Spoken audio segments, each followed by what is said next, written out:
Tes cek. Assalamualaikum warahmatullahi wabarakatuh. Oke, baik pada hari ini untuk tema video kali ini sebetulnya lebih ke saya memberikan pendahuluan materi untuk pertemuan ketiga sampai ketujuh yang akan kita laksanakan beberapa pertemuan ke depan. Oke, kenapa saya buat materinya seperti ini dulu agar supaya nanti teman-teman familiar dengan apa yang akan kita bahas nanti. Karena sebenarnya untuk mata kuliah ini sebetulnya tidak terlalu sulit, tapi kadang cukup banyak untuk mahasiswa atau teman-teman kita, bahkan saya dulu pun seperti itu, tidak terlalu paham tentang kimia medisinal karena kita belajarnya semua hal, akan tetapi kita belum tahu apa sih yang sebenarnya ingin saya pelajari atau apa sih maksud dari kimia medisinal ini dan apa inti bahasan dari kuliah kita. Oke, baik, sebelum kita masuk ke pembahasan besok-besok, maka saya kasih pengantarnya dulu. Oke, baik. Untuk yang pertama, ini buku panduan kita.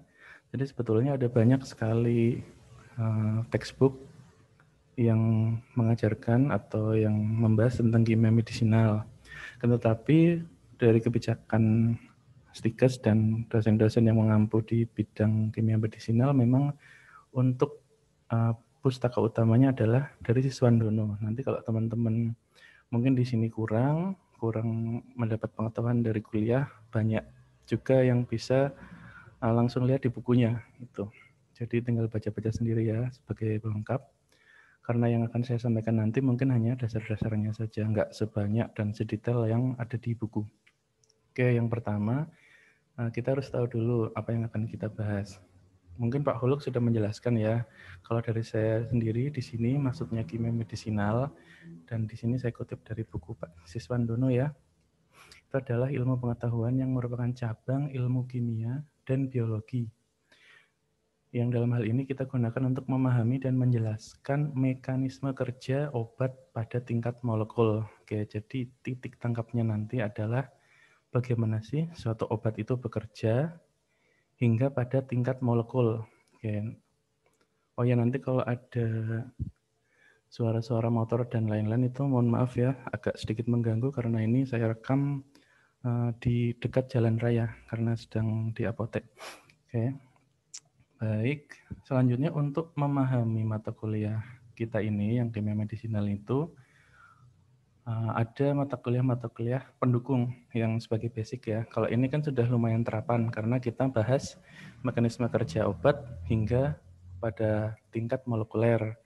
Nah, untuk memahami itu teman-teman bisa buka-buka lagi tentang kimia analisis, ada juga tentang farmasi fisika sedikit, lalu ada farmakologi itu yang paling penting juga, lalu ada mikrobiologi juga, pokoknya semua banyak sekali. Lalu ada biologi sel, lalu ada kimia organik itu juga yang paling penting dan itu untuk mendukung pembahasan-pembahasan yang akan kita bahas di pertemuan-pertemuan selanjutnya. Oke, baik.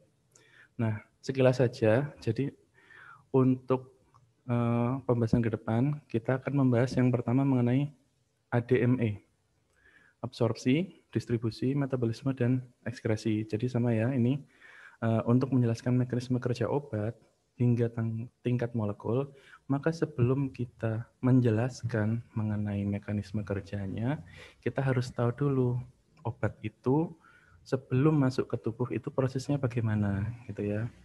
Lalu bagaimana sih saat proses memasuki tubuh?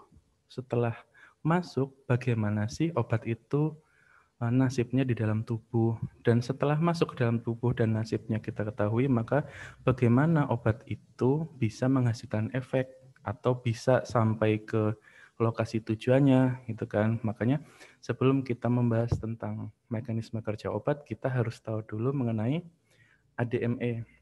Ya, nah ADME ini, absorpsi, distribusi, metabolisme, dan ekskresi juga merupakan bagian dari fase-fase aktivitas biologis obat, yaitu ada 3 ya, kita bisa golongkan. Yang pertama fase farmasetis dari suatu obat. Jadi obat itu tidak hanya kita bahas admennya, tapi kita di sini lebih kita review dulu secara luas. Yang pertama, farmasetis. Maksudnya gimana? Maksudnya meliputi proses fabrikasi, pengaturan dosisnya gimana, formulasi, bentuk sediaannya bagaimana, dan disolusi untuk selanjutnya diabsorpsi oleh tubuh. Nah, ini tidak akan banyak kita bahas karena ini nanti ranahnya di formulasi. Nah, selanjutnya fase farmakokinetik. Ini akan kita sedikit bahas, tetapi tidak sangat dalam karena ini ranahnya farmakologi dan farmakokinetika. Makanya kenapa di sini kimia medisinal maksudnya terdiri dari berbagai disiplin ilmu dasar karena memang kita menggabungkan banyak sekali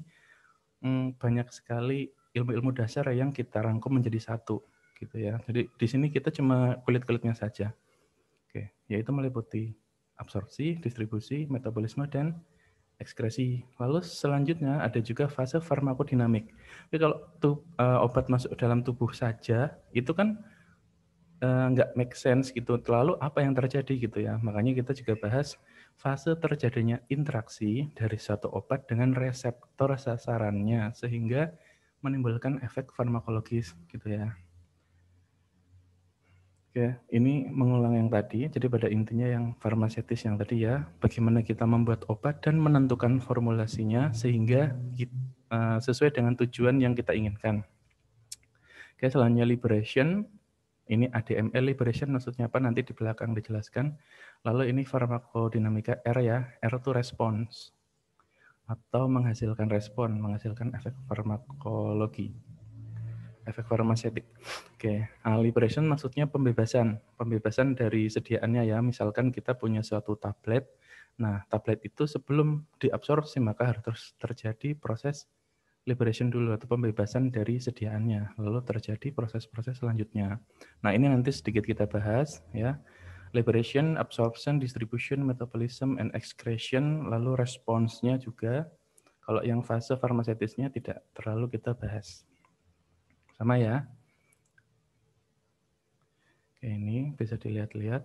Jadi pada intinya ADME, absorpsi, distribusi, metabolisme, dan ekskresi. Lalu nasib obat dalam tubuh itu seperti apa sih? Apakah dia langsung menuju tempat aksinya atau apakah ada faktor-faktor lain yang mempengaruhi dan sebagainya.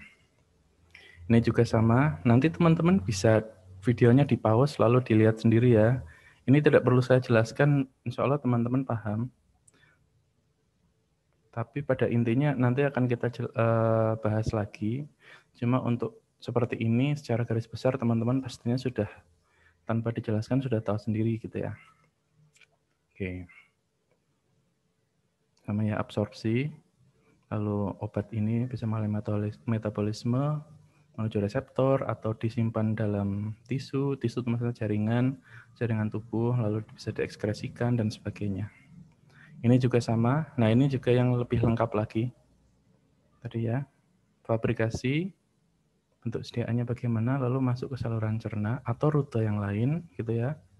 Lalu diabsorpsi, masuk ke peredaran darah, berbentuk obat bebas. Obat bebas ini bisa disimpan dalam depo jaringan atau berkaitan dengan reseptor, menimbulkan respon biologis, atau mengalami metabolisme dan ekskresi atau sebagainya. Ini juga sama, pada intinya nanti silakan di-pause dan dipelajari sendiri, karena lebih detailnya akan kita pelajari nanti waktu kuliah mendatang. Nah, selanjutnya kita juga harus tahu sediaan farmasi itu bagaimana dan dia tempat absorpsinya itu di mana. Contohnya, enteric-coated tablet atau tablet salut enteric, dia akan melewati lambung ini, tahan terhadap asam lambung, lalu terabsorpsi di daerah usus. Lalu jika kalau kita punya sediaan yang berbentuk sirup, cairan, maka dia lebih banyak absorpsinya di mana, atau tempat absorpsinya itu di mana, kita juga harus tahu basicnya. Nah, ini formulasi gitu kan. Oke, ini juga teknologi-teknologi dari obat itu sendiri dan lain-lain ya. Nah, ini nanti kita bahas sedikit saja, tetapi tidak terlalu banyak. Oke, selanjutnya Oke, mohon maaf karena azan, saya pause dulu ya. Untuk selanjutnya kita akan membahas juga tentang terjadinya ionisasi. Nah, obat dalam bentuk ion atau obat dalam bentuk molekul itu pengaruhnya seperti apa? Nanti akan kita bahas di pertemuan selanjutnya lebih detail dan juga nanti akan saya jelaskan setelah ini. Oke, saya pause dulu, kita lanjut di video yang kedua ya.